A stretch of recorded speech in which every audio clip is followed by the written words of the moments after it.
Hello, I'm Lori Ann Lumbee with Soul School, and this is Soul Lessons. This week's video podcast, Soul Lessons, the topic is what I'm calling the most important thing. The most important thing begins with the most important thing I have ever done for myself, and the thing I most strongly encourage and invite my clients and my students to do for themselves. That most important thing is a daily spiritual practice. Now, those are some charged words, or they can be. And so I want to explain more about what I mean by spiritual practice. Traditionally, we might think of a spiritual practice as meditation or prayer. And yes, certainly those are both valid forms of spiritual practice. But I personally define spiritual practice as anything that creates a space in which we might experience love, joy, peace, contentment, a sense of safety and security, sense of well-being, and wholeness. And there are a million different ways, an unlimited number of ways in which we can experience that. For me personally, that spiritual practice is something that looks like meditation, contemplation, prayer. It also incorporates sacred readings and reflection, and sometimes journaling. But that's just my practice, and because it's what works for me. Other friends and spiritual family members sit in silence. That's their kind of meditation. I have found, however, that especially with people that have creative and active minds, sitting in silence is excruciating, if not impossible. Instead, people with creative, active minds benefit from different kinds of practices, things that don't resist the natural movement of the mind, but instead engage it and work with it. As a creative myself, that's why reading and reflection, journaling are all things that help me get to that place of silence. Mantra, chant music, kirtan, music in and of itself, just listening to music, are other vehicles that have helped me as a creative, actively minded person to get to that place of stillness. But again, there is more to spiritual practice than just what we're familiar with or what we would traditionally acknowledge as spiritual practice. To go back to my definition, spiritual practice is anything that helps you get into a state of peace, joy, contentment, and love. Your spiritual practice might be working out, running, yoga, being in nature, swimming, making love.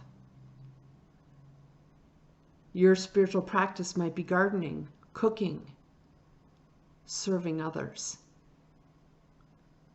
playing with your children.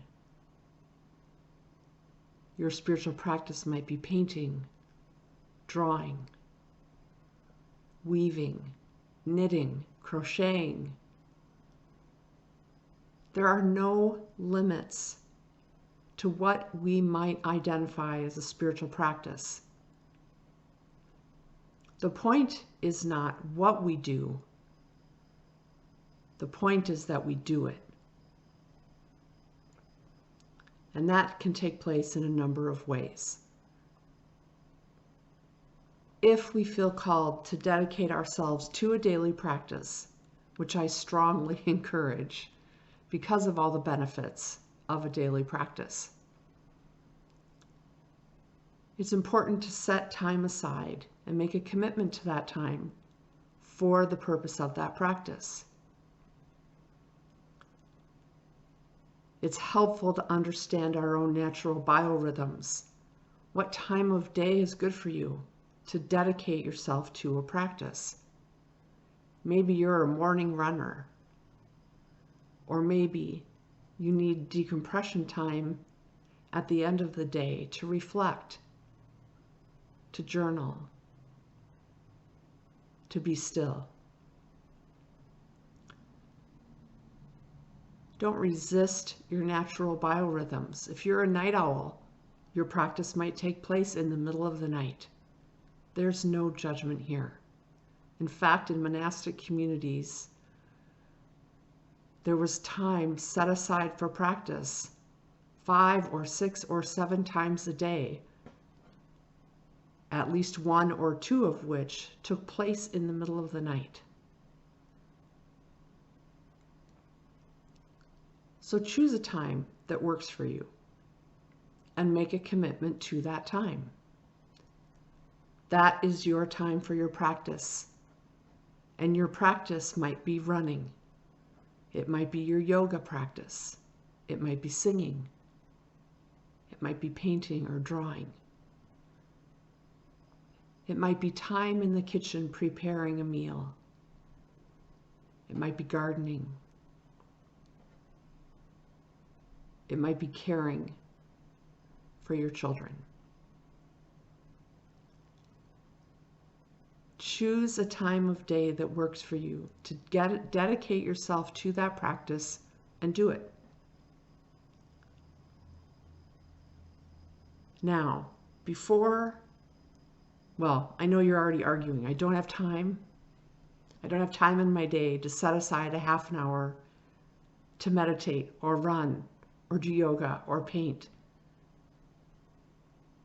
Here's what I'm going to tell you. It's a little secret that has been discovered by those who have dedicated themselves to a practice. There's 2 secrets, actually. The first is what I call the meditation miracle. Whatever time we set aside for our practice, we get that back 100-fold. It's hard to explain it, but it definitely happens. One way in which it works is that by setting that time aside for our practice, our mind is clearer, is more receptive, is more malleable. And perhaps in that moment of receptivity, we are able to receive answers to questions that have plagued us. Maybe we suddenly get the idea that we need to move forward with our business or our relationships or our regular everyday life. We become more efficient. We see more clearly. We're able to discern more clearly, and we're able to set healthy boundaries. All of these things give us our time back. So I don't have the time is not an excuse, because you will get that back and then some. The other secret about a dedicated practice is that if you do this practice for 21 straight days, make a commitment to those 21 days. You will find at the end of the 21 days that you never want to miss your practice again, because something so magnificent will have happened in that 21-day period that you wouldn't even think of missing your practice. And now something that was an effort, maybe for every single one of those 21 days, now becomes effortless. The single most important thing I have done for myself, and which I strongly encourage my clients and students to do, is to dedicate myself to a daily spiritual practice. That practice in and of itself has created so many amazing changes, expansions, healings in my life that I will never miss that practice again. I'm Lorianne Lumby, and this is Soul Lessons. If you found this to be meaning, supportive, helpful, please like, share, and subscribe. And if you want to learn more about the programs and services that we offer at Soul School, please check out my website, www.loriannelumby.com. And we do offer 2 courses on starting a spiritual practice. One is an introduction, the other one takes you deeper, especially for those with creative and active minds. So please check it out. I'm Lorianne Lumby with Soul School, and thank you very much.